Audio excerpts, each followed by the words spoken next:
আসসালামু আলাইকুম, welcome to motorcycle repair shop. তো এই যে দেখতে পাচ্ছেন এদের ভার্সন 3 বাইক, এই বাইকটিতে পিক আপ দিলে পিক আপ উঠতেছে না, আরপিএম উঠতেছে না।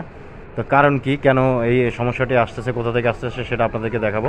একটু আরপিএমটা চেক করিয়ে দেখাই আপনাদেরকে, দেখুন, একটু খেয়াল করুন। বাইকটা স্টার্ট দিব, স্টার্ট দেওয়ার পরে আরপিএমটা একটু খেয়াল করুন, শুনুন, আপনারা সাউন্ডটা শুনুন।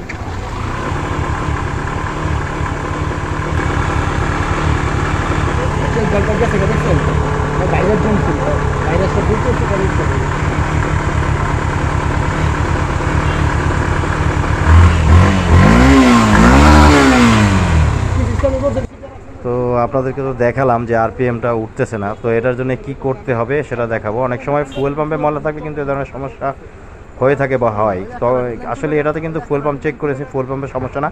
এটার এই যে ব্যাটারির টার্মিনালটা আছে, যে কোনো সেন্সর হয়তো কানেকশন পাচ্ছে না বা কিছু একটা হয়েছে। তো আমরা করব কি, ব্যাটারির যে পজিটিভ টার্মিনালটা আছে, এই যে পজিটিভ টার্মিনাল আমি একটু দেখাই দিচ্ছি আপনাদেরকে। এই পজিটিভ টার্মিনালটা খুলে এই জাস্ট এখানে আমরা 2-3 মিনিট ধরে রাখবো। প্রথমে একটু ফায়ারিং হবে, ফায়ারিং করার পরে ঠিক হয়ে যাবে। 2-3 মিনিট ধরে রাখবো, ধরে রাখার পরে যখন আমরা এটাকে লাগিয়ে স্টার্ট দিব, তো আমি কিন্তু কাজটা করে ফেলেছি। সাউন্ড শুনতে পাচ্ছেন, ক্লিয়ার হয়ে গেছে একদম।